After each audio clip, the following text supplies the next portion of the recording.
Hello, listeners, and welcome back to the Human Weave podcast.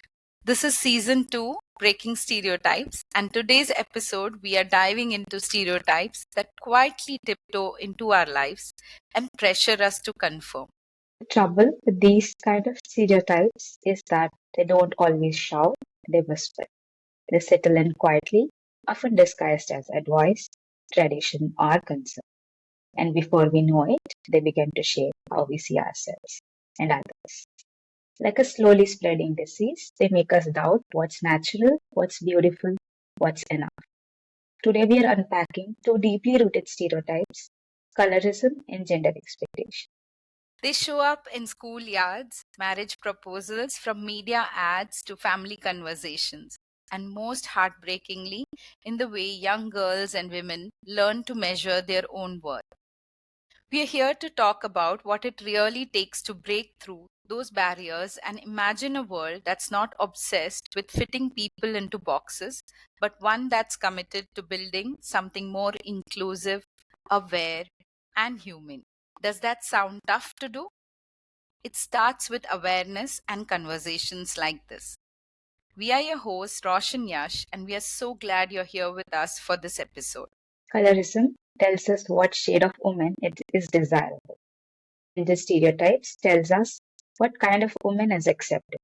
Our guest today has worked at a very intersection of these invisible forces and made them visible.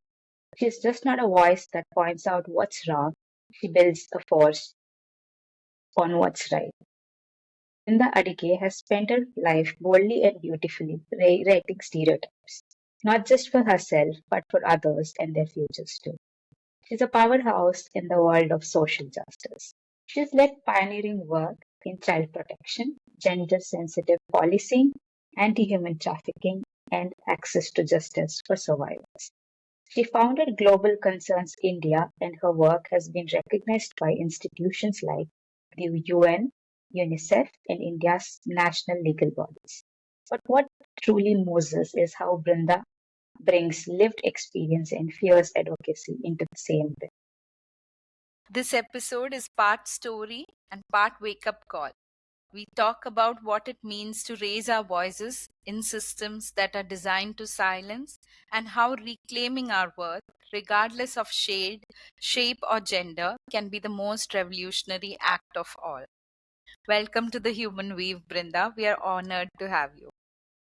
Thank you so much. I am also very honored and privileged to be part of this conversation with both Roshni and Yashashwin. Brinda, let's start with the basic. What is colorism and how has it showed up in your life? What did it really do to you? Uh, Maybe what I am today is because of the colorism, the discrimination that I experienced when I was very young. When I say young, I would have been about 8, 9 years old. And from the south, my father was in the Air Force, so I go all the way up to Chandigarh and I get into a school, a convent school.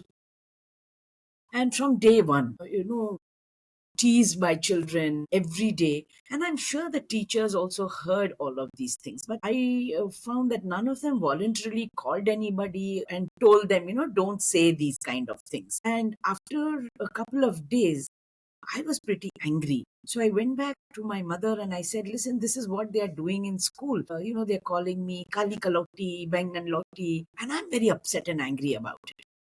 So my mother sat me down and she said, Kali Kaloti, you are dark. So what's wrong with it? Bang and Loti, you need to go tell them that you don't really have that purple color in you. And I was like, I thought my mother would say, fight back, yell back. And she didn't say all those things. But over the years, I learned that she made me to accept that this is the truth. So don't be afraid of it, don't be insulted, and don't feel humiliated. But then human reaction is that when you're constantly irritated by somebody and it is bullying, how do you get back at them? So I'm in class 2 and these are students from class 4 and 5, and one day there was one child who pulled my hair calling all of these names and I fell down. So I got up immediately and one tight slap to that boy. He was so fair, he became red. And next day, of course, the principal asked us to bring both our parents. So Then my father and his father came. She spoke to them, and then she told, both of you must kneel down and say sorry. So both of us knelt down. I'm waiting for him to say sorry. And then the principal said, Brinda, you need to say sorry. I said, no, he called me first. So let him say sorry and I will say sorry. So then she said, I want both of you to say sorry together. So I looked at the principal. I said, this is not fair, but it's okay. You count 1, 2, 3, and we both will say sorry together. So I did say sorry on the count of 3, but he did not. So now she made him to say sorry in an entire sentence and said, now both of you can go, and I do not want this kind of language and behavior anymore in the school. Then she called our parents. Of course, I got a mouthful of from both my parents when I went home, because one of the things my mother was saying was, violence is certainly not the way you want to sort out problems and issues and things that you get upset about. And I of course promised and said I will not beat anybody again for that day. The promise was, after which I've done many of those kind of things again and again. But that said, on the second day when I went back to school, many of the higher class students came to see me. And I was wondering why they are coming to see me. And I asked them, I'm not in the circus or something like that, you come and see me. And they said, no, everybody has stopped singing that song and calling us names like that. We were quite surprised. So while we were talking to each other and everybody else, this incident that happened inside the office room slowly came out, though the principal had told us not to talk about it to anybody. And I realized that oftentimes when we stand up for ourselves, we also stand up for many others who may not have that courage or probably that space and platform to raise their voice. So when we talk of colorism, one is what is taught to us, two is what we learn, and how often do people around us, families, friends, relatives, support that survival? Or do they tell that survivor, oh, it's okay, it was just a joke? Because when I first told my teacher, she said, it's okay. These things just happen. All of you are children. You are all friends. So when you do that, over a period of time, I have learned that that's impunity that we are building in the bully, in the perpetrator. Because there's somebody there when you go and report or complain, they must come and stand beside you, or even if you're not there, say that this is wrong. Somebody has to call it out loudly, especially if you're somebody in authority. So for me, the teacher was in authority. Now, probably if I had not slapped that boy, it may not have gone all the way to the principal. So I keep analyzing it. Oh, almost 55 years down the line, I analyze it and I ask myself, if I had not done it, what would have happened? Maybe it would have taken time, may not have taken time, because when the high school students came to see me, which means they have suffered a lot all those years. I have just gone into second standard, and then I reacted to it. So when this violence and injustice is there, it is important for us to dismantle those structures. They are very invisible structures which we are unable to see or even many times explain, because that is what will help us to both learn that something is not correct and also give us more confidence in justice. So that's my experience from a very young age. Over the years, I've continued to suffer this colorism. You see it everywhere. The connotation now I have also understood and learned is that if you're dark colored, you belong to a subordinate caste. And as a woman, gender, caste, color, the intersectionalities are so deep and strong, it's very difficult to fight systems, fight authority, fight people in power, and then say, I want to raise my voice, I want to talk about injustice. And it is not a one time affair, it happens constantly. So, this is something that I have learned in my life, that every day we will have to raise it. It can't be that I told you yesterday, no. No, it doesn't happen like that. And sometimes when there are people sitting in seminars and conferences, they do it even more subtly. They know it and you know it, but probably others can't see it. And it's almost a feeling. And I think even at those times, it calls for a lot of audacious response, because if you're not audacious enough, then you find shy to get back at them. And at the end of the day, I always will tell myself, what have I got to lose? But I've got everything to gain. I've got my self-respect, my confidence, and my sense of worth and belonging in that place. Nobody can tell me I belong here or I don't belong there. Especially when you look at my country, where the constitution guarantees every citizen that freedom and that entitlement. It's beautiful how just one reaction from you standing up on your own has brought in a lot of courage for other students that were elder to you. I was curious about what does this colorism do to a child's mind? Like psychologically, what does a child feel about being judged or put into that stereotype of color? I think for me and for many others, it uh, absolutely strips off our agency. It makes us feel as if we are unworthy, good for nothing, and we can never have friends. We cannot be as good as them. We will never be able to accomplish and achieve everything that the others who are not dark colored can achieve and are achieving. In fact, when I went into the classroom in the beginning, I consciously told myself, I'm short. So the teacher asked me to sit in front, and I can hear from students sitting at the back of me calling all of these names and making fun. And I told myself, okay, if I go sit right at the back, then probably I will not be noticed and nobody would call me. And so the next week after, or 2 weeks after that, I went and sat right at the back, and I found it so difficult to see the board, but I didn't speak about it. I thought that if I am not seen by people, then they may not look at me and say anything. I can just kind of be there somewhere obscure. And that's what happens, I think, to most children, because one is we don't talk about colorism. And if we do talk, we talk about it in such a derogatory manner, in a negative manner, and not just in our families and in our communities, but also the media. And these days, you also have politicians and leaders talking about colorism in this manner, to say that because you're dark, you belong to the devil. So, the connotation that because you're dark skinned, you're actually equivalent to a devil, something evil, all of that plays a lot in a person's mind. I am just lucky that I had parents and grandparents who were absolutely fantastic, fabulous. I come from two different backgrounds. My father is a Hindu and my mother is a Catholic. So I grew up learning both the Angelus and the Gayatri Mantra together, and both my grandparents were very strong, especially my grandmothers. But neither of them at any point of time said, this is not right and that is not right. I learned reverence. But what really happened with the grandmother of taking me to the temple was I noticed that her other grandchildren, and including my own siblings, are fairer. So I always found all of them holding hands and walking in front, and I was relegated at the back.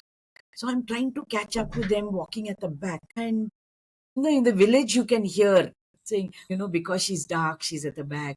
Why is this grandmother doing like that? She can actually include her. So for nearly 3 years, I suffered this.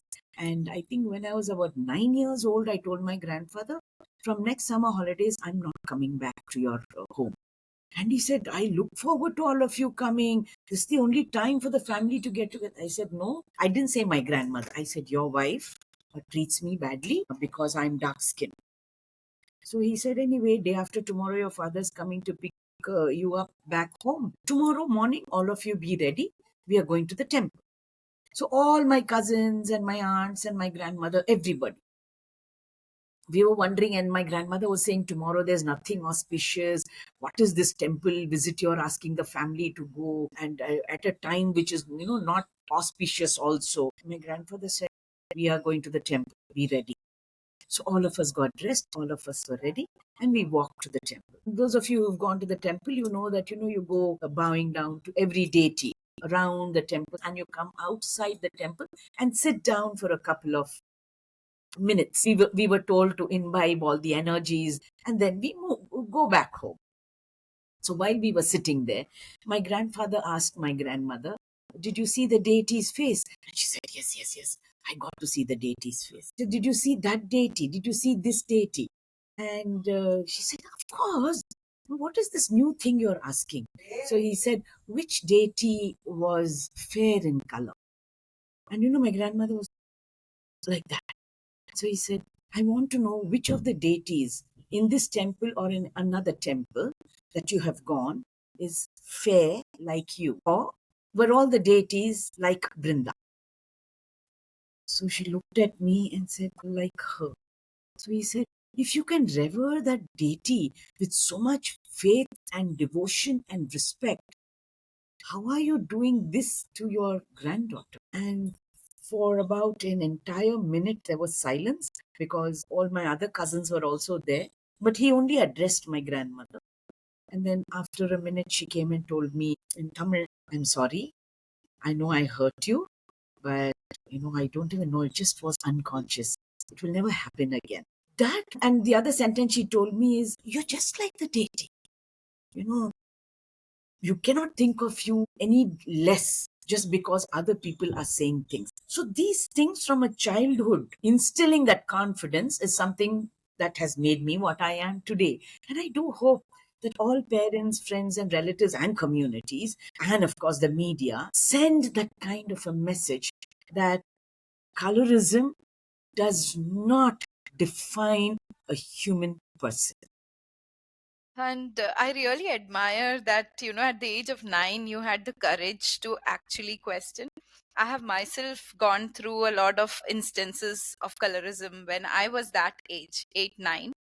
I think that's when I started remembering that people are talking about this. Before that, I don't have a memory of somebody questioning how I look. But it was very subtle, like you said. At that point, my parents didn't say it. It was more extended family, aunts, or, one very off comment in the passing. But it affected me. Like, my mind paused in that little time when a comment was passed, right? And then when we were at school, again, I was fun, but I was not preferred because of my color. So I had a lot of friends, but I was always picked later, and there were a lot of comments that were passed around how I look just because of the color. And I remember when I was 11, 12, on DD, there was this cartoon that was coming, The Jungle Book. And one of the friends just, jokingly started calling me Bagheera. It's the Black Panther. I had heard that for such a long time as a child that somewhere I accepted it. I accepted that name. When anybody would call me by that name, I would look back. It became so ingrained in me. And I felt bad again. Like you said, my mother and my sister were lighter color in their skin. I was more towards my dad and his side of the family. But I was made to feel that's not good. That's not nice color. Very subtly, again, it's not very obvious.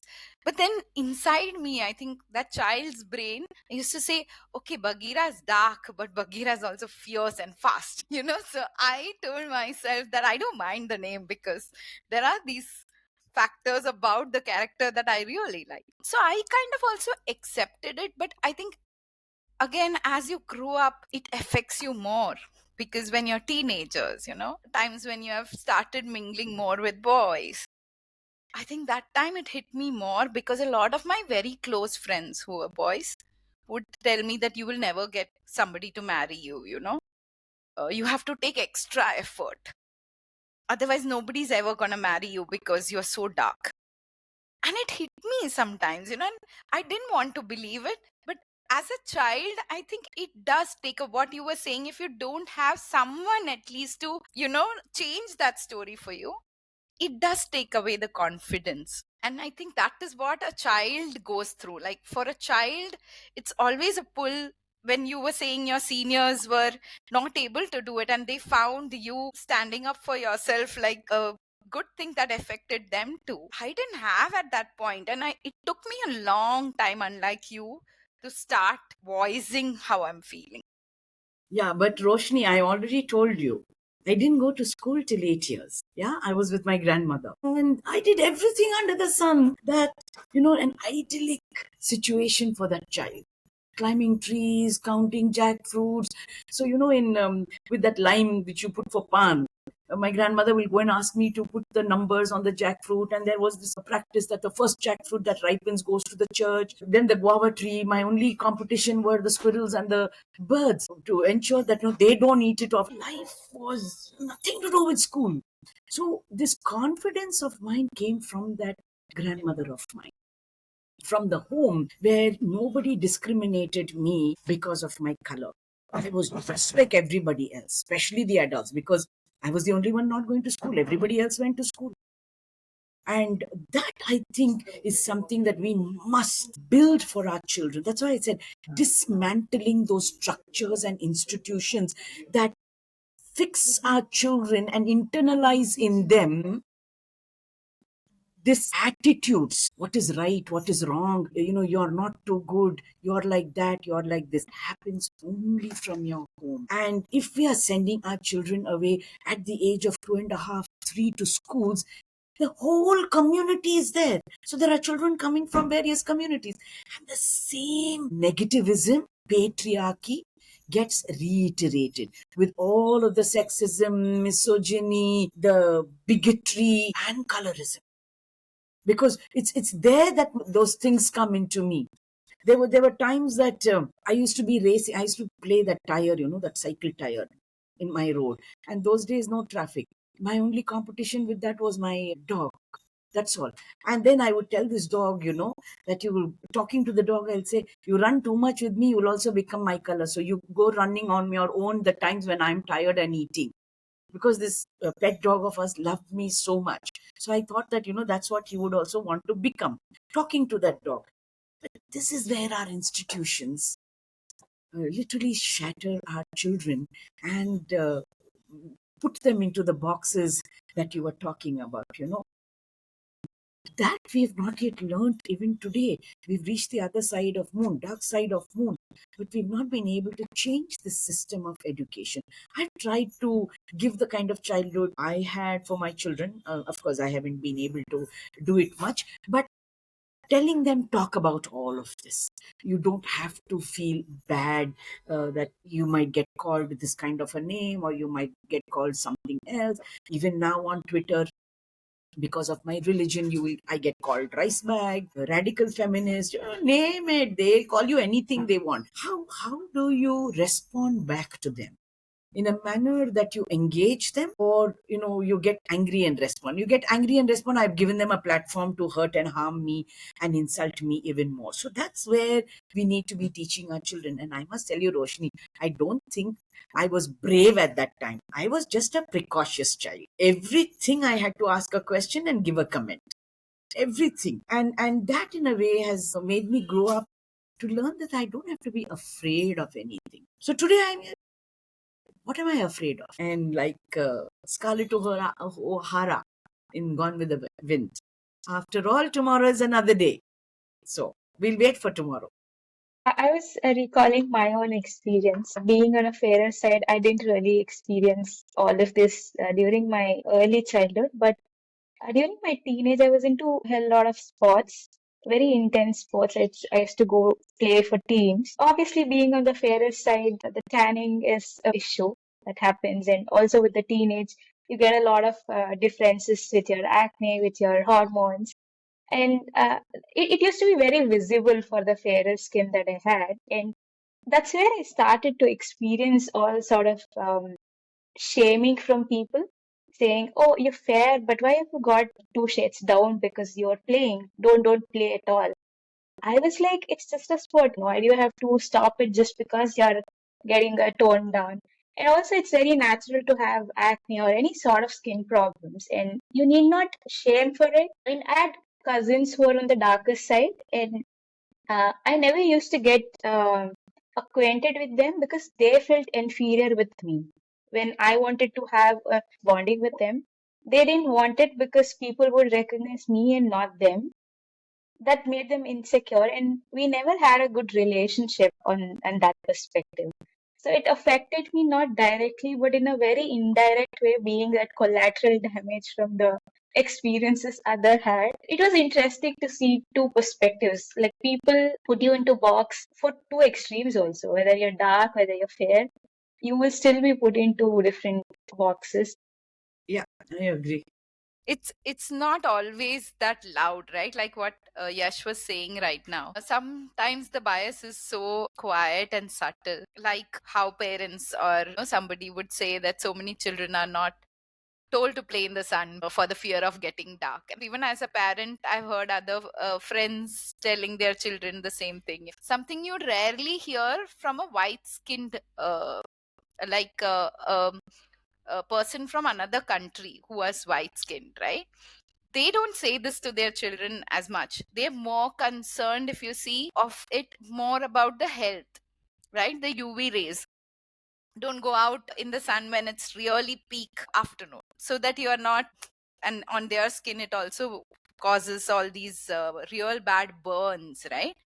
So when they talk about not going in the sun, it's more with the health concern rather than getting tanned. But when in cultures like ours, we are telling it's more, we are not concerned about the UV rays. We are more concerned about the skin looking darker. In your view, how do you see these quiet reinforcements shape our collective psyche? See, like I mentioned, caste is one of those underlining, very, very strong underlining factors. The assumption that the fair skinned people are of a superior race and a superior caste, and the dark skinned ones belong to a subordinate caste. Now, what we forget to understand, or rather, we have not been told about, is our anthropological history is dark skin. So, you look at people from the north who are generally fair skinned, people from the steppe, the Persian sides, that they have all come into it, come into India. So this happened over probably the last 800,000 years, or a little more than that. Sorry, more than that, about 3,000 years at least. And there has been intermingling, and all of this has happened. But if you come down to south, there has not been so much of intermingling, and hence the dark colored skin. And like you said, it is a thing of don't go in the sun because you'll get dark colored, which means the dark colored skin people can work in the sun, labor in the sun, but the fair colored ones dare not go outside because you're not fit for that kind of hard work, hard labor. And so there is a categorization at this level.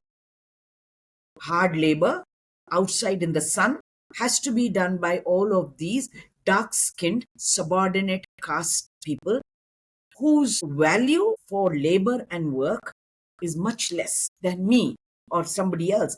Working inside the house, we use our mind, which is intelligence. So, this I think is a largely Brahmanical understanding also. And that is the teaching that has come out so strongly. So, don't go out in the sun, stay inside. It has nothing to do with the sun. You and I know. We learn in class 6, it is melanin. And so something like Fair and Lovely not only is lying and teaching people to discriminate as an institution, but is also promoted by governments, promoted by leaders, promoted by structures of power. And none of us have said anything until the last 8, 9 years, when groups of women, feminists, wrote to the media and the government to say this Fair and Lovely is absolutely obnoxious and vile. I just remember this. When I was in class 10, a friend of mine came and gave me a small tube on my birthday, a small tube of Fair and Lovely cream. And she said, Brinda, why don't you apply this? And she's a very good friend of mine. And from 7th standard, we've been friends. The first instant for me was I was hurt. And then my next was anger. What nonsense. She's coming and giving me this. But I know she's my friend and she means well. So I said, okay, how do I respond to her? After a few seconds, I looked at that tube and I said, listen, I am dark from my head to my toe. So at least the visible parts, I have to apply this cream, which means my face. And those days, we'll wear school shirt up till here. So my arms, and then we used to wear skirt. So from the knee below. So this cream might get over in about a week's time. So every month you'll give me 4 tubes of cream. And she was like looking at me like that and saying, what is this one up to? I said, yeah, I don't want to be fair just here. I look like a devil. So I must put everywhere, wherever, whichever is visible. And I'll wear, I'll apply this and come every day to school. And then I looked at her and said, you actually think it makes you fair or it makes you look something like fair? And then after a few minutes, she came and said, I'm so sorry, Brinda. I said, yeah, you know how these things work. You know how UV rays work. When you know all of these things, why would you get carried away with such stupidity? I can't even call it lies. Yeah, it's absolute nonsense. And it's vilification of people with dark complexion. And that is something that we are not willing to speak. Because if I speak, what will you think of me? Most of us are very scared. What will you think of me? Will you be my friend tomorrow? Will you not be my friend? And that's where families come into play. To say your friend must love and accept you just as you are. And this body shaming is not something that is accepted. And that is why we want parents and friends and siblings to understand all of this. And teachers also, because most teachers are scared to say these things, because that patriarchal thought processes have been internalized in. We are conditioned to speak of colorism in this manner. Continue with everything. What will this other teacher who's fair think about me? What will that other teacher who's brown think about me? What will my principal think about me? So we are so scared of our job that we forget to speak the truth. And the blame is on the institution and the structures that be, the powers that be, because they are not giving that space and platform to people to speak the truth. Just monotonously go about doing something that is instructed and dictated to somebody. And that is why this is not simply colorism. It is that whole connotation of superiority and inferiority, which we must constantly challenge. So powerful, right? When it's very subtly put in, like a well-meaning friend bringing it. Of course she doesn't want to hurt you, she wants you to fit in. And how it's very, subconsciously put into our minds, right? And while researching on this topic, very interestingly, we came across the fact that colorism is something that is prevalent in all countries that were colonized. And it brings me to the topic where you were talking about the labor class being there, where colorism also comes. It came from a space that white skin was considered superior by the colonizers. And they ruled the countries. They gave special privileges or work positions to those with lighter skin, like in the native population. And this gradually seeped into the native societies and spread its roots, subconsciously playing in choices that were made when it came to beauty standards, privilege, and every area of life. And that still continues. What do you have to say about that? See, one thing we must remember is colonization happened just for about 300 years ago. But colorism has been prevalent in India and in Southeast Asian countries even before that. That's what I said.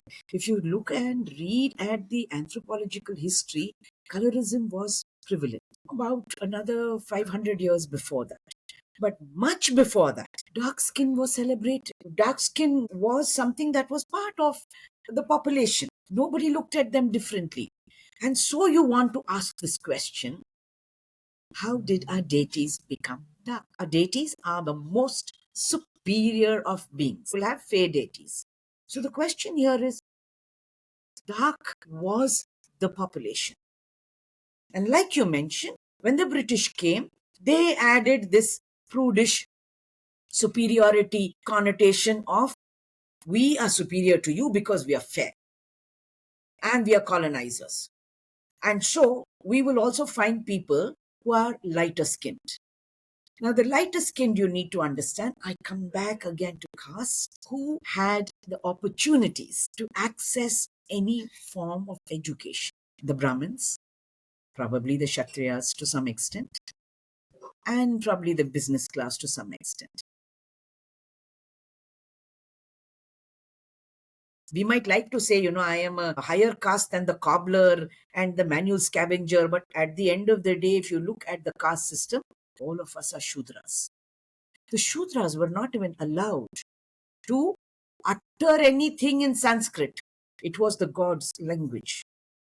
And that language is what everything was written in and studied in. And that language could be studied only by a certain caste of people. Now, from there, we come into this whole colonial India. So, who then would have had most access to education?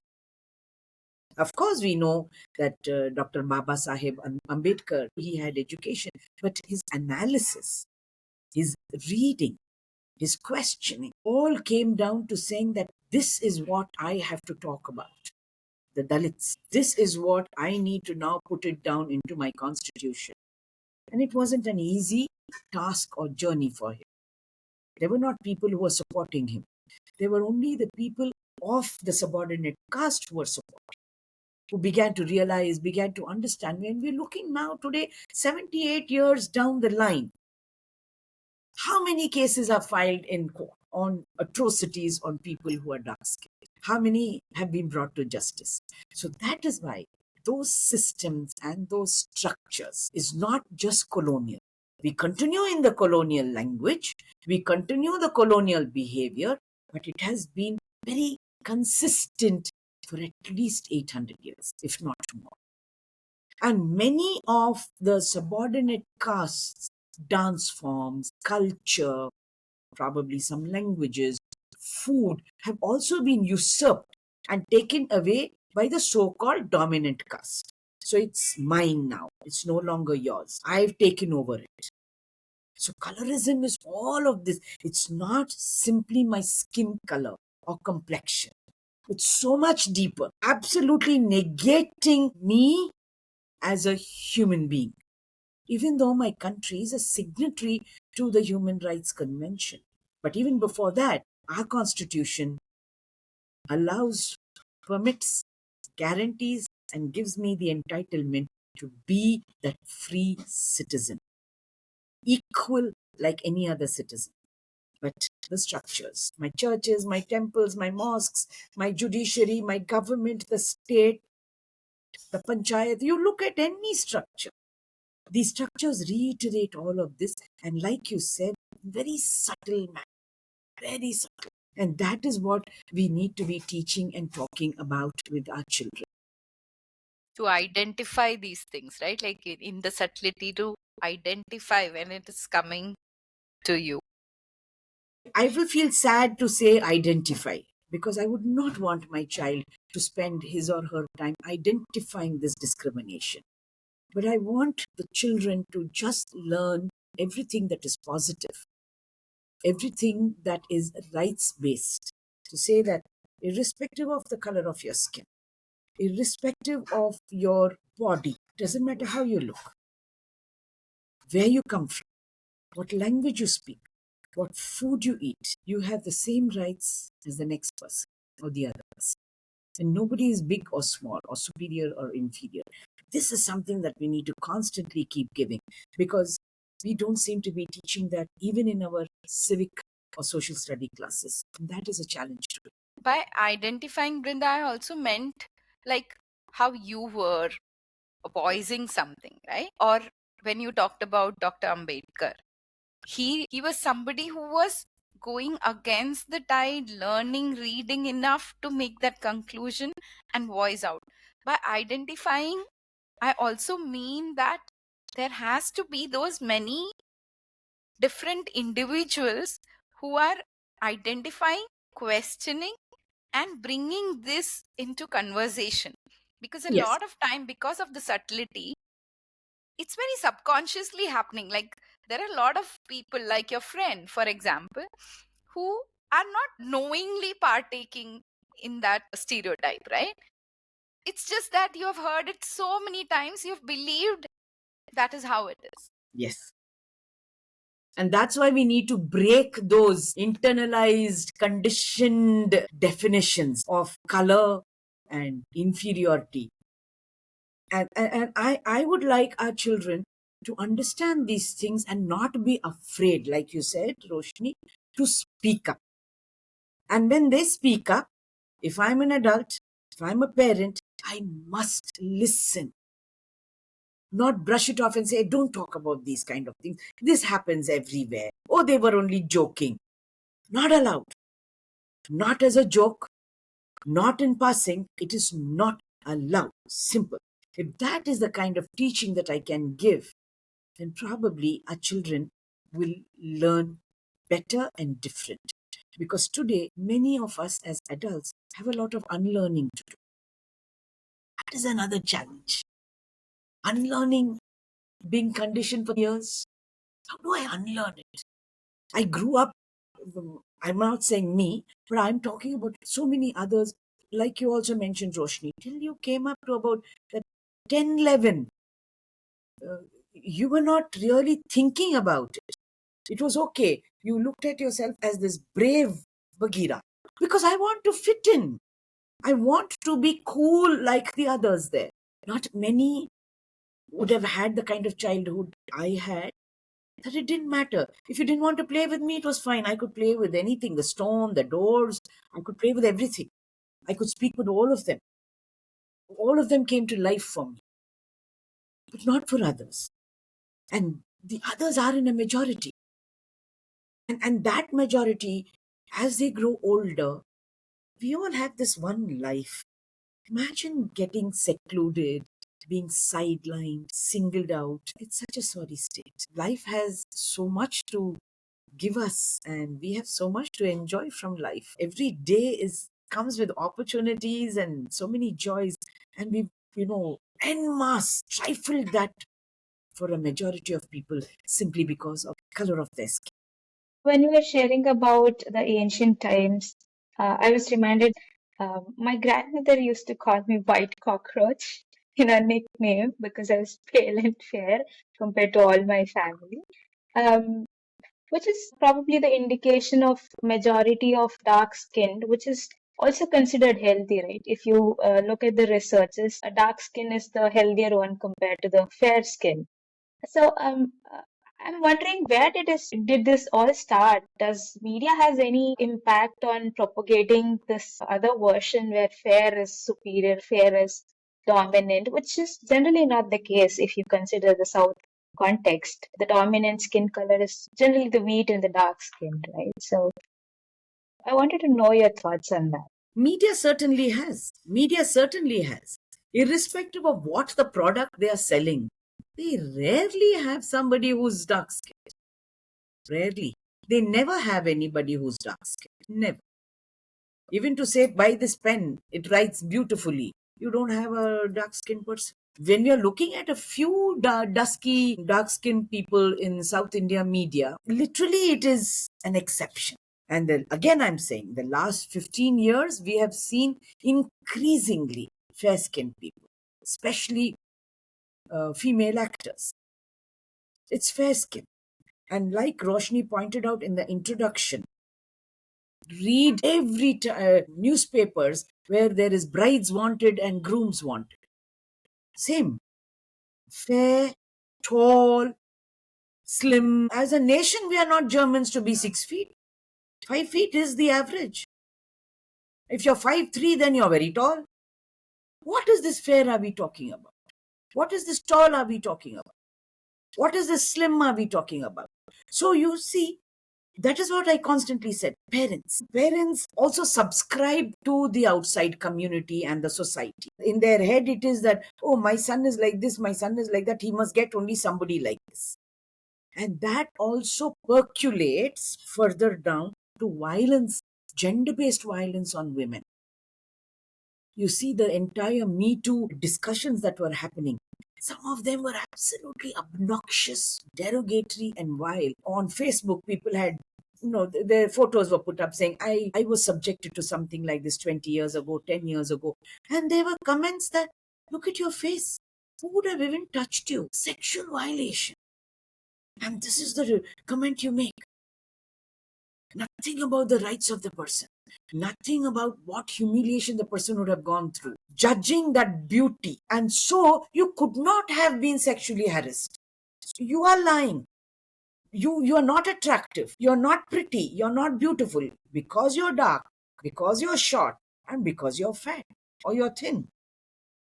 So this colorism goes all the way up to this kind of violence, including rape, where judges have questioned what you saw in her. Imagine, these are supposed to be learned people bringing culprits to book, and they ask these kind of questions as if it's only the fair-skinned, pretty, slim people who get raped or sexually molested. Because that's again from the media. So the media says there is this sexual, sensual woman who's walking, and so the hero on the other side, the villain, they will, catcalls and whistling and all of that. And at the beginning scenes, you will find that she's upset and she's angry and things like that. But at the next scene, she's fallen in love with this person. And now, when the villain comes, the heroes now come to save her. So if you are dark-skinned and short and thin and fat, no heroes coming for you. Media has a very, very strong role, and I think we need to hold media also accountable with all of these other institutions. It's so strange that media portrays that a particular color or a particular body person is only sensual, but that somehow did not subtly or obviously penetrate into the psyche of men, and all sorts of women are raped Exactly. or abused in so many ways. It's heart shattering in a way to realize that what it does when, like you said, learned people make such comments, right? What it does to the self-worth of a woman. Because I remember watching this particular scene in the movie made on Silk Smita. I found that movie so powerful, not just for her story, but what the society is, right? Like what a society does to an individual. There's a particular scene where she wants to become an actress, and she's this side dancer, and she goes to the producer or somebody who is involved in casting, and she says, I want to become an actress. And he laughs at her and says, have you looked at yourself? You should not even waste my time coming and asking this question. She's shattered, right? And then she goes to watch this movie. And while she's sitting and watching the movie, there is this really old person who starts touching her, who's sitting next to her, and he's touching her and gives. So she is first disgusted, but then he gives her some 50 rupees or something just to touch her. And she feels, "Oh, that means I'm beautiful. This person is ready to give me 50 rupees just to keep his hand on me." So that scene shook something inside me, because that's how self-worth then gets attached to certain things that people are validating, right?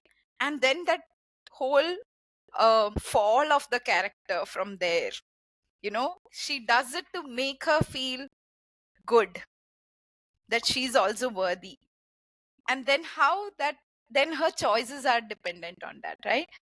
So it's so intricately connected to what it does to the self-worth of a woman. Yes, not only does it undermine the agency of the woman and absolutely strip and reduce the self-worth of that woman, or sometimes it is also that other person who may be a man or a trans person, like you mentioned. Men don't look at it like that. It's only to marry they want all of that. So look at the number of young girls and women who are raped and who are Dalits, who are dark skinned and murdered. And the people who have done this are the so-called dominant caste people who will never look at this woman for marriage, but have no qualms having sex, or no, sorry, raping her, not having sex because that's consent, raping her, sexually preying on that child or that woman, dark skinned, because they can be discarded. The systems that be will also not bring him to book. Even if he comes there, he knows that he will get away. So this constantly boosting up of his impunity and arrogance, that nothing is at stake for him. And that's why we need to call out something like this to be associated not simply with colorism of skin, but attach it to caste, attach it to violence, attach it to this entire sense of entitlement that a certain group of people have on a certain group of people because of this conditioning and internalization of the superiority inferiority, which get boosted by our media and, like I mentioned, all these other structures. And that's why education is so important.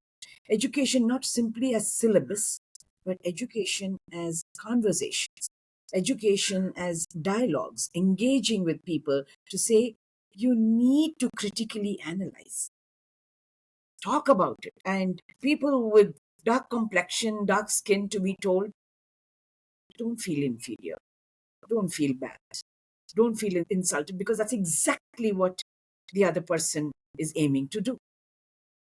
Nothing else.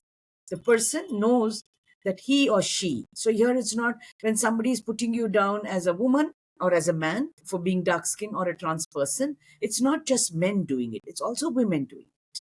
It's also trans persons doing it. Because all of them come from that sense of power.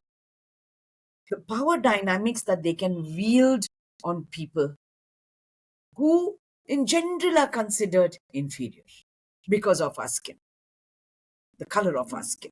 And that power dynamics is what we must recognize, identify, and call out. When you were saying this, no, one thing that stood out in my head was how people in the lower caste and dark skinned women are raped, but to marry, you want somebody who fits into those beauty standards that are stereotypical, right? Yes. Which means if I want to show my power, I don't mind doing these things to women who are lesser, who I consider lesser than me.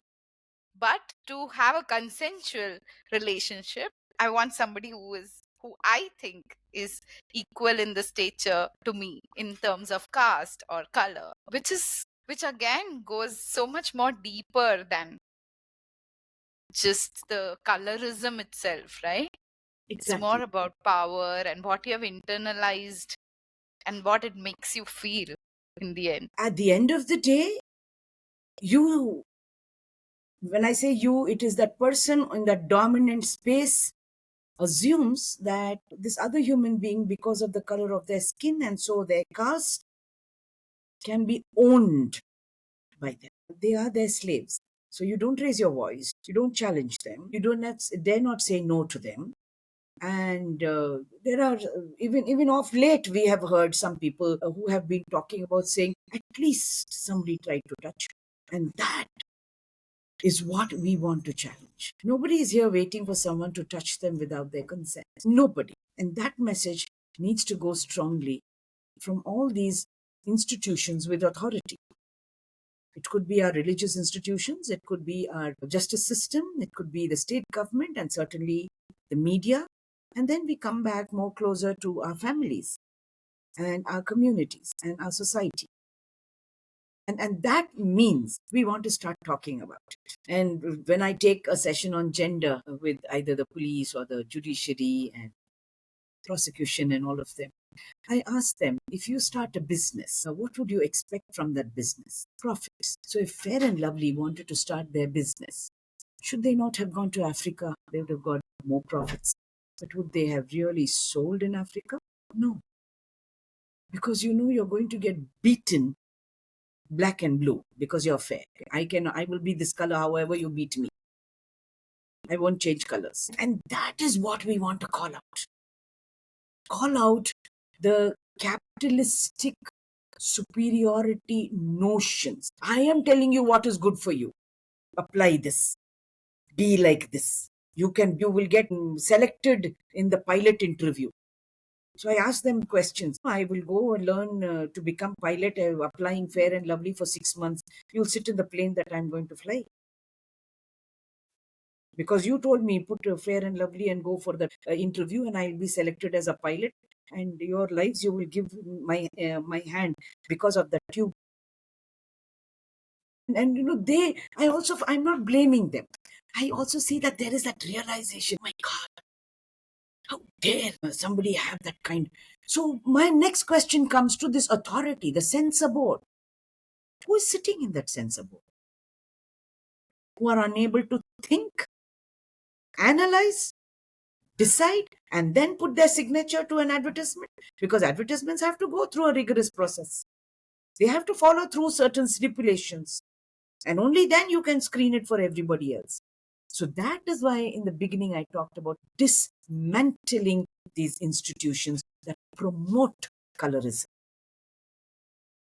We will talk, we will ask, we will question, we will challenge. But you and I also know that those institutions reiterate all of it. And they do it again very subtly. And they also do it in a very sophisticated manner. And then label it as it is the choice of the product person, whoever is selling it, how they want to put it. Credit writing is a very expensive job that you can get. To write 2 lines, 1 line of credit for that advertisement, you get paid in crores. So should we educate the credit writers? Which is easier? Isn't educating the authority easier? To say these kind of things, you don't subscribe and say okay to it. Of course, now Fair and Lovely has become something else. At one point of time, why should it be only for women? It will also be for men. So it became Fair and Handsome also.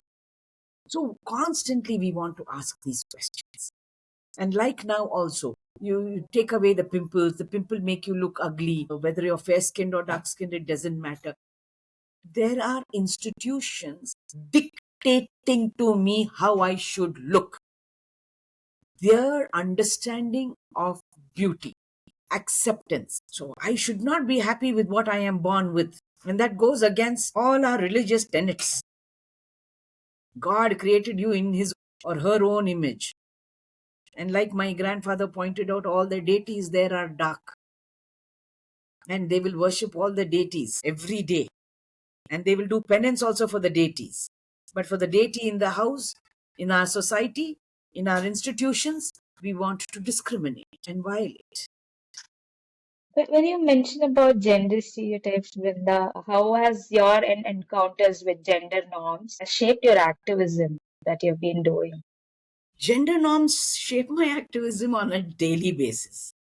It's everything, how you dress, what you eat, all of that. So stereotypical behavior is so ingrained, patriarchy that is ingrained, that it doesn't spare you at any level or in any space. So it will be constantly bombarding you. Your name is Brinda. How come you're a Christian? Can I not have an Indian name and choose another religion? How is it that you eat all these, or you eat meat and this and that? On Twitter, I was trolled for a very long time on all Christians are rice bag converts.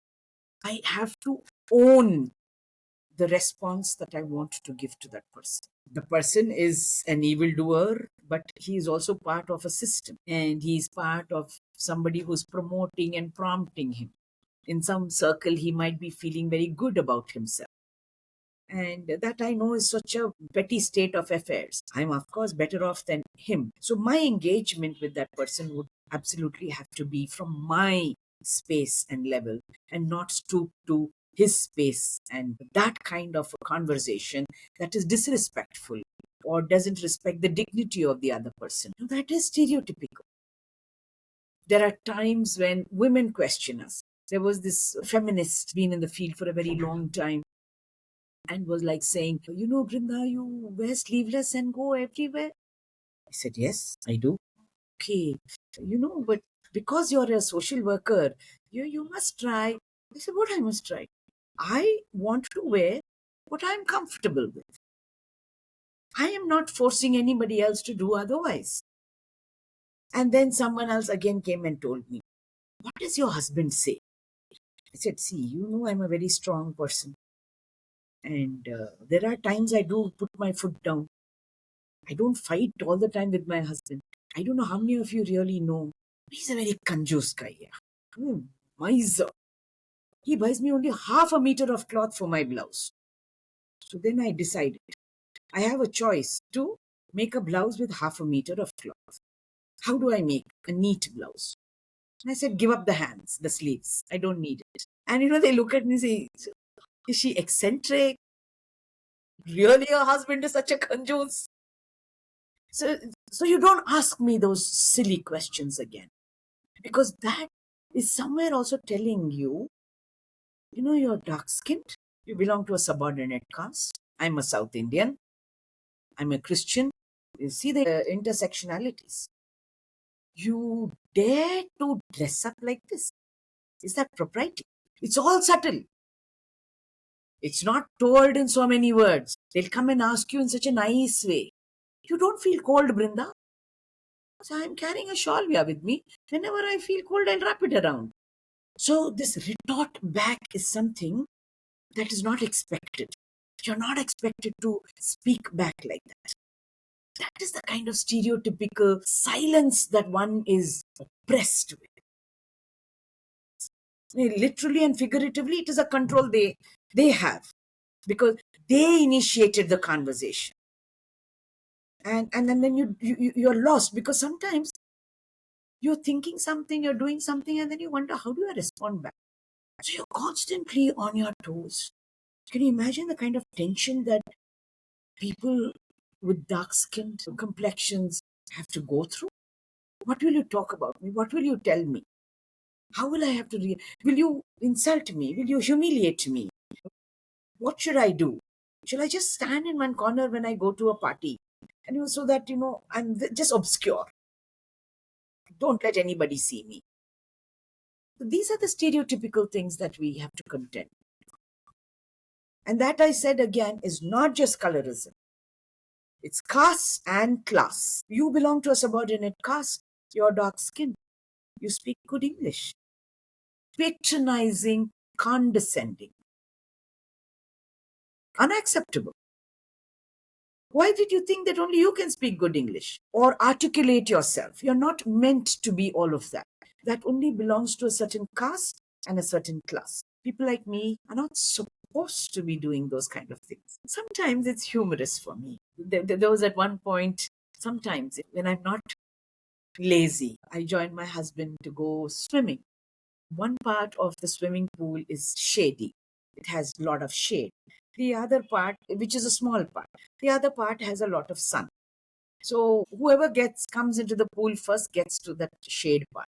For me, I require that shade part because the sun shines on my face and I don't know to turn on the other side. I only know to turn one side. I'm not too good at swimming. So there was one person who came and said that, would you allow me swim in the shade because you see my skin will tan a lot. So I said, okay, come and swim. She said, thank you so much. You're very kind. I said, I may be, I may not be kind, but I can't tan any further than this. So you might as well have that side. And I started to swim and she was just looking at me. She also wanted to say the same thing. You're dark. How much can you tan on the other side? You come and swim in the sun. But she asked me nicely, politely. I said, yes, okay, take it. Anyway, I won't tan any further than what I have tanned. I came to the other side.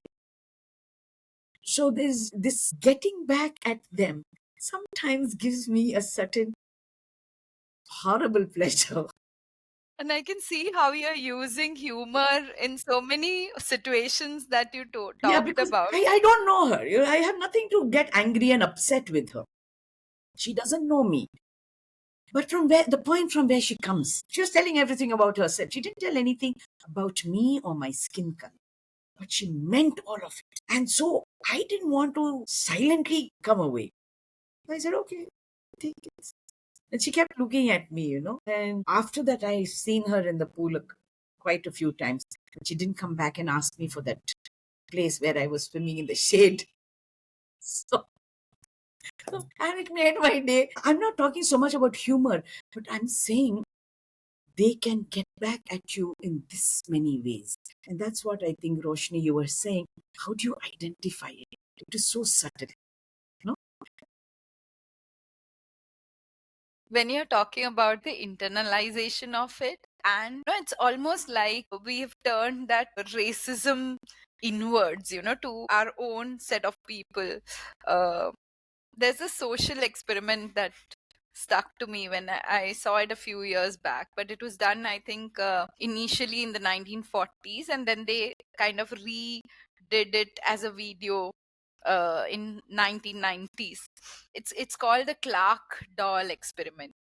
I don't know if you are familiar with it. Maybe so researchers, they showed young children, both black and white children, two dolls, and the dolls were also one black, one white, very similar looking, just that the colors were different. And when asked which doll is prettier, there were a few questions that were asked: which doll is prettier and which is the good one? This, both, most of the children, like including the black children, they pointed to the white doll. And then the heartbreaking part of the experiment came when they were asked that which doll looked like them. Like them. And then these black children pointed to the black doll, and immediately they caught the change of expression, the sadness, that they chose the black doll to be not pretty and not good. So, at not just an outside level, so pretty is, of course, skin deep, but also they chose, if you had to choose who is the bad one, they chose the black one. And what you were saying about the intersectional thing, and this experiment was very, very powerful because it clearly showed the discomfort on the children's faces, when they pointed that they look more like this other doll, and how it just seeps into the psyche at such a young age. And they were all 8, 9-year-old children. How do we kind of start breaking this as a community, especially when it starts so young? People ask me these questions, how is it that you have not got influenced by all this? I wasn't. I was never taught that it was this wrong, bad, good, pretty, beautiful. Never. And my schools, my institutions, and the syllabus and the media, all of that builds into us as people who are bad, dark skinned is ugly and no good, and they cheat and they hit below the belt and they have no values, no ethics. So this kind of a portrayal is to portray who is superior, who is good, who is beautiful. So there's always evil that is shown in black color. Anything black is evil. Even the color of clothes that you wear, black, is mourning and evil. Every other color is good and supposed to be beautiful. So this stereotypical, that norms that we promote, is what we want to challenge. Even today, birthday gifts that are given to children, in those colors it is given. The girl must always be pink, light pink, pastel colors. The boy can be blue, darker blue, navy blue. Though we see all the media portraying all kinds of colors, including neon blue. But that concept of how girls, what colors suit girls and what colors suit boys, not telling people that all colors are beautiful. And that is why I constantly keep saying that one role is of parents and friends and all of us, but the bigger role is institutions, the schools. And this Clark doll experiment shows that children as young as 2 years old. So you don't even have to be someone making an entire sentence. You don't have to make a very logical sentence.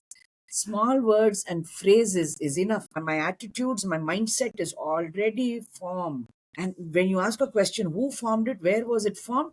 From all of these places. There is this child who's hollow, And in that, we will pour the media, we'll pour the parents, we'll pour the siblings, and all of their thoughts, their speech, their outbursts, and their comments.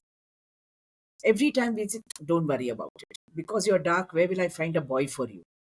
Find another dark boy for me, so what? Why not a fair boy? Fair and dark can't get together?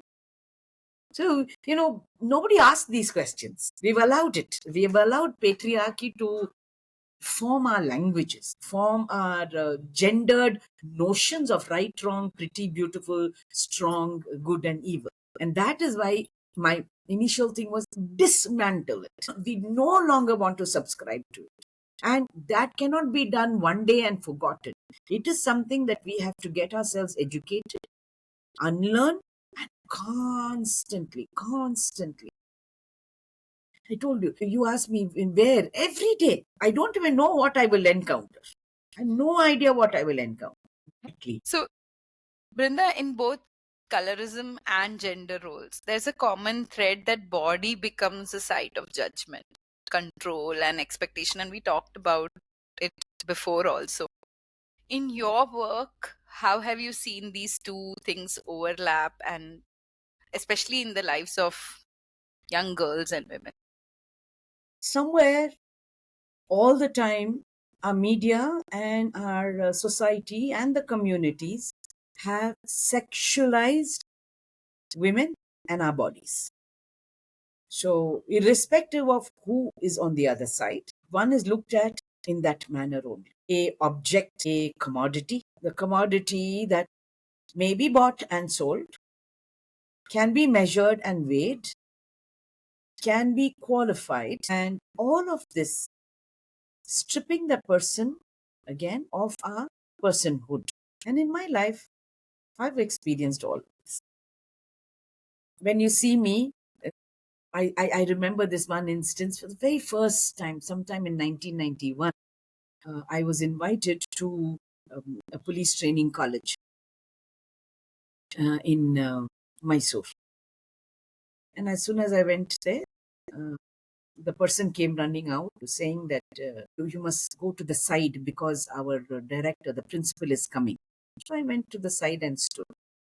And then when the principal went inside, I walked up over there and I said, I need to meet the principal. And then he said, yeah, you sit down and wait. So then I found that I have 10 more minutes for my class. So I said, please tell the principal that this person has come. He said, yes, you wait. Now I had to raise my voice. And there's a chit that you give in. So I wrote my name and I said that I have a class today at 10 o'clock. And I said, and there are only 10 more minutes to 10. For a very long time, he was holding on to that chit. Then he went in and gave it, and I think he got a shouting down. He came running out and he said in Kannada, you should have told me earlier itself that this is the person you are. I am waiting for somebody thinking, it is a professor coming. I said, how does a professor look? I can't have professor badge hanging over here or on my forehead. How does a professor look? He was not actually the sentry for the principal. He was the secretary. But he was standing out there, probably waiting for the professor to come at 10 o'clock to take the class. Because he was going to read about me or introduce me. And he looked at the paper and he said, all this is you. I said, yes. Very sorry. What were you looking at? And he said, I never expected a woman to be there. I don't look like a professor, all of those kind of things. My name is there. At that time, I was unmarried, so my name was Brinda Subramanian. I said, in South India, Brinda is a name of a woman or a girl. Unless, of course, we have something else added to it, Brinda Shri or Shri Brinda, then it might be a man. How did you decide that I'm not a woman? So I said, I read all this. No. What else does it do? A woman cannot have accomplished all of this. You could not have finished this kind of an education. You can't have these things to your name or biodata. Constantly you are judged. And you have to prove yourself even after you have accomplished all of this. And for me, first is outrage and anger, and literally righteous anger. It's only after that I say, I feel so sad that this person just assumes he was a man. He just assumed that there's another man coming for whom I have to read up. And he was feeling pretty nervous to read. Like he was, all his colleagues out there were also looking at him. I have to introduce a woman. He doesn't even feel pride that in his position, he's introducing another profession. Because you're a woman, even that introduction is a chore, is a penance that he's doing. So I have many, many such experiences, so many to contend with. In fact, the first time I took a class for police in the Bangalore City Police Commissioner's Office sometime in 92. We go into there are three of us who went from our organization wanting to talk to the police about street children and trying to make them sensitive to the lives of street children and how they suffer and how gangs are there and how they suffer sexual assault and violence and all those kind of things. So each of us had divided what part of the session we will talk about. So I was going to be talking a little bit about the law and how the quarantine section is in the jail and how it is important that we don't allow our young people to go there. And that time there were children as young as 13, 14 going into the quarantine section of the jail. All three of us go there. The first one, she goes to the mic and starts talking. And all three of us are brown and dark skinned. And just when she started off to say, I'm so and so, I've come from so and so, and this many years I've been working, and I will be talking to you about the reasons and factors that push children onto the streets. Suddenly, at the back of the class, we could hear a humming. I'm sure all of us have heard that song. It was new and it was a hit. And she thought he will stop, so she continued talking. 4 minutes down the talk, the person continues to hum the same song, and this sniggle and giggle from everybody else. And this lady just sat down and said, Brinda, I can't do it. I'm leaving. I said, no, we've been given an hour. You're not leaving. Sit down. So then the other person went. So the next person was going to be talking about the kind of services that are delivered by organizations, the schemes that are there from the government. And she started to talk about it. Again, after a minute, the same humming. And after 3 or 4 minutes, this lady sat down and said, I feel very insulted. I can't continue. And both of them, I was trying to tell them, drink some water and don't get upset and angry, because we have to put up that show and face that we are the resource persons and we don't get smothered by all of these things. And then I went. So I adjusted the mic and all to my height. And I started to talk and say that all of you might be aware of the Juvenile Justice Act. For me, they didn't even give me 40 seconds. By the time I came to Juvenile Justice Act, the humming started. So I stopped. I walked up because 2 people have already spoken, and by then I had a fair idea who it was at the back. I walked up to that person and I said, sir, can you please come very politely, come to the stage? No, madam. Why, madam? I said, no, you will have to come to the stage because I want you to come to the stage. And if you don't come, then I will be forced to go to the police commissioner. Then I just threw the question out to the rest of the audience and I said, participants, please ask your colleague to come up to the stage. Because if he doesn't, then I'm going to the police commissioner and he will have to come up to the stage. No, madam, for what do you want? I said, that I'm not going to tell you. But I want him to come up to the stage. So everybody said, hey, go, yeah, what he can do. And, he did put all his collar, everything, and he walked up to the stage. Then patiently, I readjusted the mic because this is a tall person, 5'9". I readjusted the mic to reach his mouth. And I said,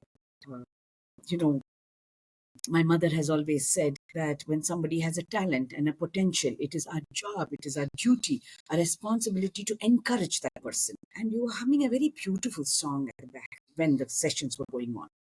And it looks like, sometimes we have it in our head. We keep humming one song the whole day. We just can't take it out from our head. And I think that if you once sing it out loudly, we can continue with the class. Anyway, we wasted already 15 minutes of the class, but it doesn't matter. So I said, now you just sing the song. So he said, no, ma'am, I was just humming. I said, just sing the song. And he said, no, I don't know. I said, okay, sing the song.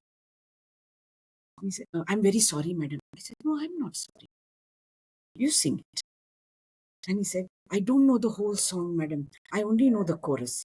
I said, oh my gosh. And I thought you know the whole song. Listen, man, sing the chorus 5 times. And he stood Choli ke piche kya hai? I said, how do you sing? Your head up from the stomach. Hit your stomach like that. Ke piche, like that it should come, So you sing it with the rhythm, sing it properly. You want all of us to admire you and we want to enjoy the song, isn't it? Yes, whole time. I didn't let him go back till he sang the chorus 5 times. Of course, by then I had lost about 6 minutes.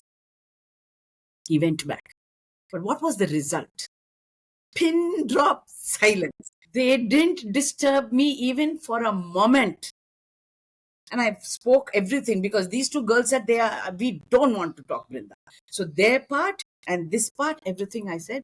And I said, I came here with the mindset that we must sensitize you to the lives of children on the streets. Now, I want to end my session by saying, you are expected to be sensitive because we pay you a salary.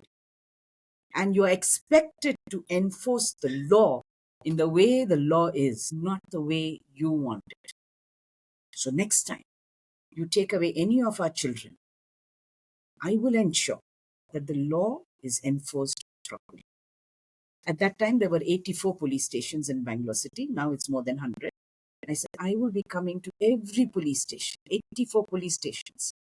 And that day, I went back to my director and I said, I'm not simply, public relations and legal aid.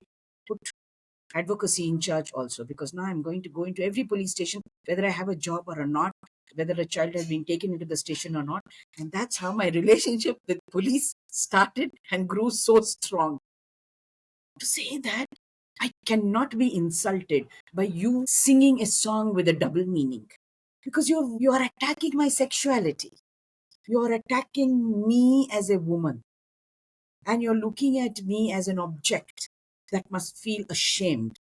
How can I change my biology? I had these two breasts. I didn't know I can talk to God and say, don't give it to me. I have it. Yeah, it's my biology. And I own it. And I want you to respect it. So, you asking choli ke piche kya? I also ended the thing. I said, those of you who consider yourselves really brave, sing this line, sitting your mother down there, your grandmother, your sister, and your daughter, and look into their eyes and sing this one line once. Then you can tell yourself as being somebody brave. Otherwise, you're just a niche person. And that was the only first time the commissioner told us, Brinda, we don't really give chance to NGOs to come and talk because there's so much time that is wasted and all. After that, he said, every month we will give you 1 hour. Okay, fine. So it's to own what is mine, to own that justice, to own everything that's mine. Don't let anybody dictate, define what are you, who you are, or what you are. Why must I be made to feel ashamed about what is mine? So when you talk about stereotypical and my experiences, I have plenty. But in my mind, I know that at the end of the day, just accept yourself. Be kind to yourself. Be compassionate to yourself. Because then kindness and compassion comes easily for others. And you don't get insulted. And getting insulted is I allowing myself to be getting insulted. See, the person knows that I can feel that humiliation. Now, what if I take that feeling and send it back to you? You didn't ask for it, you didn't expect it, and neither did I ask for that insult. So I have to give it back to you, probably in a nicer manner than you gave it. One strong thing that I'm taking away from this conversation, Brinda, is how you're letting in. If there are no healthy boundaries that you will set in, how you will tolerate, what things you can tolerate, people will start always disrespect you, insult you in whatever way they can. If you don't give it back, you will always be in the spot where you are letting them. No, Yashashwani, two things. See, many of us are not made in a manner to give it back. Also, giving it back sounds too harsh. First and foremost, don't allow or let that to affect you. See, when you let it to affect you, you feel sad, You get depressed. You're angry with yourself, saying, I knew this will happen. Why did I go there? I knew this will happen. I should not have applied lipstick. I called attention to myself. Because that's what has been filled into my head for so many years. From a very young age, that is what has been filled in my head. So I find reasons and justifications to say what I should not have done or what I should have done. Don't let it affect your life. Sit back and tell yourself, I am what I am. I cannot subscribe to your notion of beauty, your definition of good, or your definition of bad. You may call me a devil. So I am a devil. Maybe I'm a small devil on Monday and a bigger devil on Thursday. I don't know. And so there's no answer from the other side, right? So you have already owned that up. Now you ask yourself, okay, what is the definition of a devil? Do you also become devil sometimes? So you will look at the mirror and call yourself saying, before calling Brinda devil, I must call myself devil. So when you have these kind of conversations, sometimes, those people turn down and say, is she mocking me? Is she being sarcastic? Maybe. I don't know. That's up to you. But you started this kind of a humiliating conversation, and which was not called for. And that is why you be happy with who and what you are. Own it. This is you. And if you believe in providence and in the universe and in spirituality, you are exactly how that higher power conceived you to be. Simple. And that higher power is something that others can't defeat. Nobody can claim it also. So you want to claim. You just want to be happy with it. You can always dream and say, you could have made my nose a little more sharper. Why? You could have made my face a little more rounder. A waste of time. You want to be realistic. You want to be rational. So the other day, somebody was telling me, Brinda, what if somebody doesn't like your face? I'm too lazy to go in for any kind of plastic surgery. I'm also too lazy to go on doing makeup. So the only easier thing I can tell you is please close your eyes.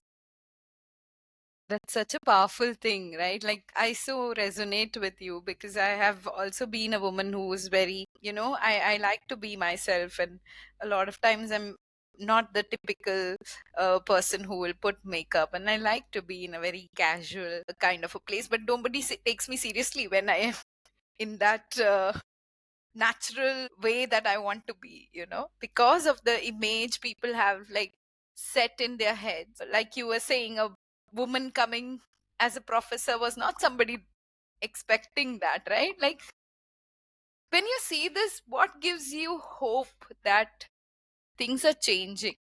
Are they changing?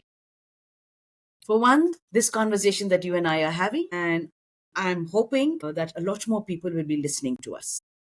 Two, the courage that we want to discuss these kind of topics, which was taboo some time back. The media is also discussing. Black is bold and beautiful is something that is a running campaign somewhere. Nobody thought of it 20 years ago. Everybody said you don't talk about it. As long as it is lying down, as long as it is silent, it is fine. Today we are coming out. We are shouting loud. We are calling out. We are having debates. We are not angry with anybody. We are not wanting to beat up anyone. We don't want to insult and put down anybody. But we are saying that all of this, the suppressed, oppressed issues that should be out there in conversations on a daily basis, is the change that we are seeing. Many people will hear, but some will listen, and some will think, and some will analyze, and some will act it out in their lives and make their lives better. And that is what is important. Because when you stand up for yourself, often we are standing up for a lot more other people. I learned it when I was in second standard. First, I got angry. I said, what are these people coming and seeing as if I'm in a circus? You know that in that circus, you have all kinds of oddities. And were you also an oddity? And then they said, no. So nobody calls us and nobody calls those names and no singing of that kind. Otherwise, we were branded and we got used to something like this. And negative adaptation that had happened, and suddenly all this stopped. Now you want to ask why. Like Yashashwani pointed out, an inferiority complex that grew and grew in me that I didn't even want to be your friend. And today, we want to ask those questions. That is the change. We all know that melanin in the skin is not going to go away with a fair and lovely. So you want to tell yourself, be happy, be beautiful, feel beautiful, just as how you are. Because other people dictating terms get the upper hand only when we subscribe to it, when we say, yes, yes, I agree with you. That is the change that is happening. It's happening very slow. It's happening in small pockets. It's also happening in smaller groups. Like if you go into the villages, this conversation is still not happening. If you go into rural areas, if you go into the slums, these conversations are not happening. It's important that people working with all of them also have these conversations. It's not enough just to talk no alcoholism or empowerment of women, but these very subtle, very nuanced conversations where we feel, should I talk about it or not? Yes, we must talk about it. So in my organization, we talk about it. In my organization, we're also saying, what is this equality that we are talking about between girls and boys? And what is that equity we are talking about for girls? Because when you talk about equality, all of this also comes in over there, where they say, so why does my mother say my elder sister who's 13 years old is ill every month for 3-5 days? So we say, okay, fine. Now let's talk about menstruation. Because it's only from there that we must wait for the questions to come from the other side. That's a little thinking that's happening. And those are the changes. And we must not feel shy because we've been shy for too long. We've been afraid for too long. We've been too upset, somewhere wallowing in our victimhood. We are as much as winners and victorious people as anybody else. And that is the change. We must constantly propel. It isn't enough. There are changes that are happening, but we have to also propel and promote and not be afraid. Sometimes people say, this is not the kind of space for that kind of a conversation. So you wait and say, then can it be after tea? No. This entire program is not all of it. Okay, then can I talk about it during tea? So at one point, you're dictating that you are in control of this entire discussion and debate. At another point, I'm also pushing it, saying that I know you're in control and I know there is a certain reason you don't want to have this conversation. But can you stop me not having this conversation during tea? You can't say no to me. So you push it. Some people will look at you and say, Adhika Prasange, in Tamil there's a word. Somebody who's, constantly irritating, asking. It's okay. If we can change 2 people, good enough. Brinda, you have dedicated your life to rewriting harmful narratives. What's one belief you have rewritten for yourself that has changed the way you show up in the world? You said you are yourself, you own it up. But what's one belief you hold there? I have to trust myself and my instinct. My rationality, of course, works. I weigh pros and cons. But there is a gut feeling, there's an instinct. And I think that is there in everybody. So take a little time and listen to that instinct. It's always correct. I won't even say right. It's always correct. And there are times, I'm also a very rational person. I'll weigh pros, cons, and I'll say, this feeling need not be right.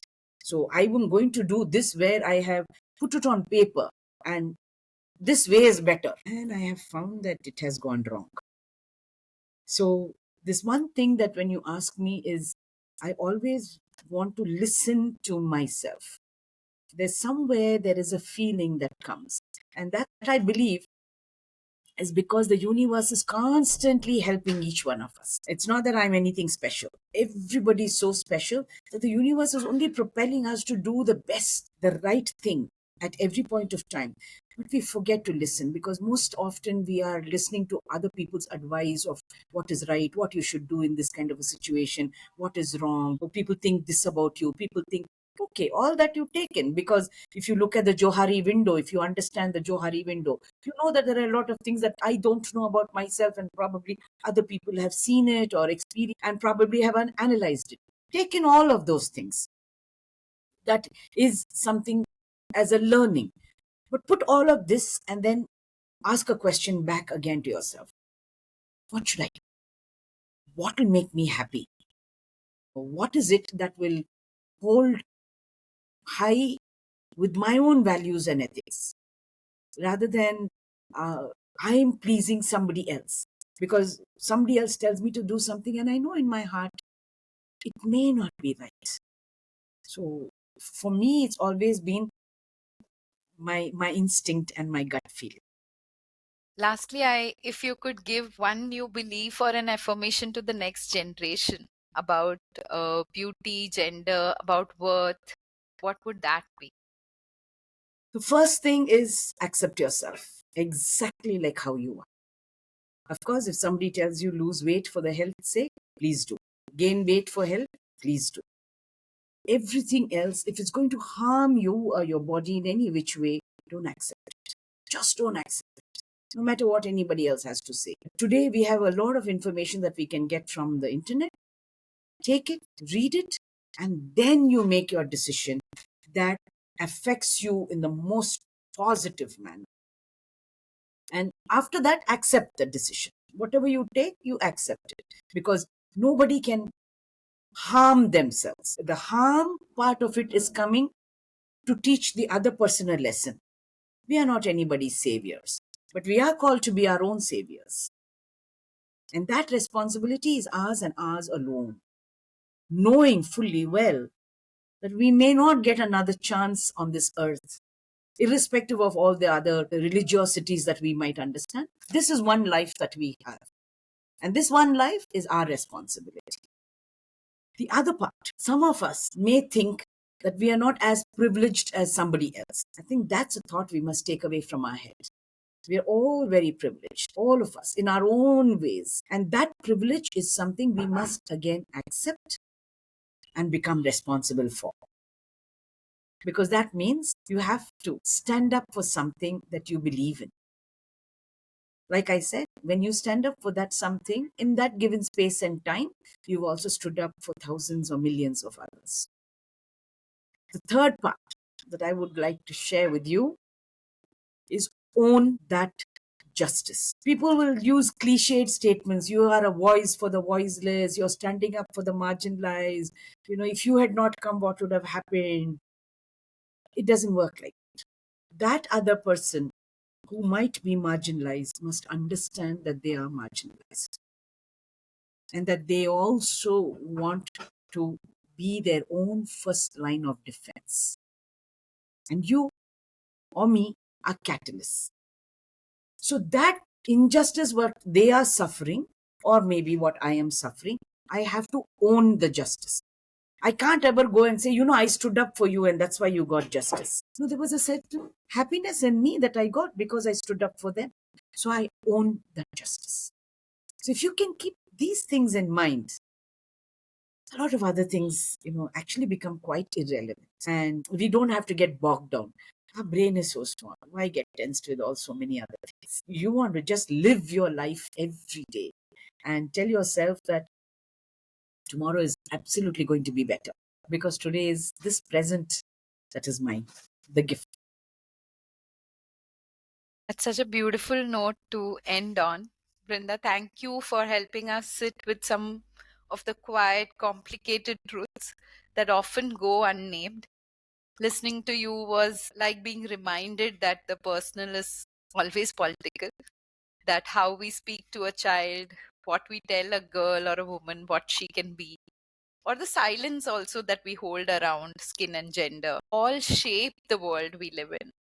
But not to get bogged down, also being aware these conversations. And our discussion and what you have shared today is not just knowledge, it's a call to rethink, relearn, and respond with more care. Absolutely. And compassion for yourself and Yes. for others. And on behalf of the Human Weave, we are grateful for your unwavering voice your decades of work, and the light you shine on what remains hidden. Thank you so much for being here with us, Thanks for this Brinda. opportunity. Thank you very much. All the best to all of you. Thank you. Here are few reflective questions for you to think about through this conversation that holds the power to change the world around us and each of us to become powerful change makers. First, what messages about beauty and worth did I absorb growing up? Where did they come from? Second, have I ever judged someone or myself based on skin color or gender expectations, even subtly? How did that feel? Third, what are the quiet, everyday ways I might be reinforcing gender bias through jokes, compliments, advice, or silence?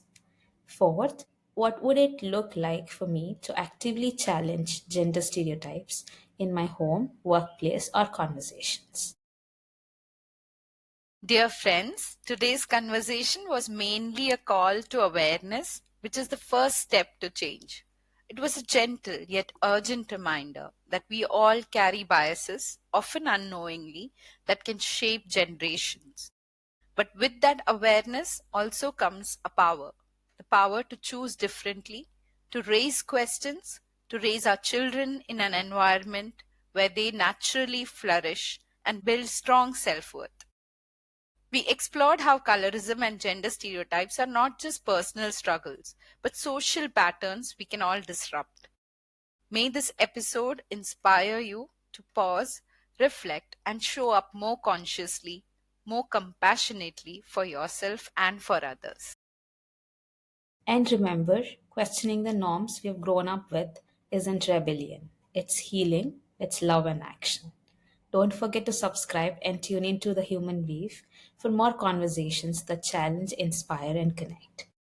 Until next time, it's goodbye from your hosts, Yash and Rosh. Stay connected and stay curious.